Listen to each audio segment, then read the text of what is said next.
உத்தரகாண்டில் பனிச்சரிவில் சிக்கிய 55 பேரில் 4 பேர் உயிரிழந்திருக்கின்றனர். அண்மை செய்தியாக பார்த்து வருகிறோம். மீட்பு பணிகள் தீவிரப்படுத்தப்பட்டுள்ளது. கூடுதல் விவரங்களோடு செய்தியாளர் முகிலன் இணைக்கிறார். முகிலன், விவரங்கள். நந்தா, இன்று காலை முதல், அதாவது இந்த பனிப்பொழிவின் தாக்கம் குறைந்ததை அடுத்து இன்று காலை முதல் இந்த மீட்பு பணிகள் தீவிரப்படுத்தப்பட்டது. காலையில் நேற்று மட்டும் 14 பேர் மீட்கப்பட்டனர்.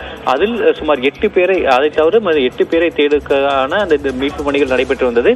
தற்போது அதில் 3 பேர் தற்போது மீட்கப்பட்டுள்ளனர். அதே போல இன்னும் 5 பேரை தேடுவதற்கான பணிகள் தற்போது தீவிரமாக நடைபெற்று வருகிறது.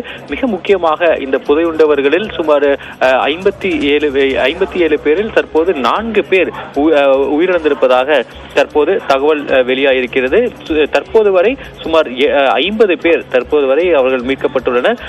இந்த மீட்பு பணியும் தற்போது தீவிரப்படுத்தப்பட்டுள்ளது. நான் ஏற்கனவே கூறியபடி தற்போது 6 ராணுவ ஹெலிகாப்டர்களை பயன்படுத்தி இந்த தேடுதல் பணியானது நடைபெற்று வருகிறது. அதே போல இதில் புதைந்தவர்களை கண்டறிவதற்கான ஒரு பிரத்யேக கருவியும் தற்போது ராணுவ தலைமையகத்திலிருந்து, டெல்லியில் இருக்கக்கூடிய ராணுவ தலைமையகத்திலிருந்து கொண்டு வரப்பட்டு யாரேனும் புதைந்திருக்கிறார்களா, அவர்கள் எங்கிருக்கிறார்கள் என்பதை கண்டறிவதற்கான அந்த பிரத்யேக கருவியும் தற்போது பயன்படுத்தி எங்கு மாட்டியிருக்கிறார்கள் என்பதை கண்டறிந்து அங்கு அந்த மீட்பு பணிகளை தீவிரப்படுத்துவதற்கான அந்த பணிகளும் தற்போது அடுத்த கட்டமாக நடைபெற்று வருகிறது. நந்தா, நன்றி முகிலன், விவரங்களுக்கு.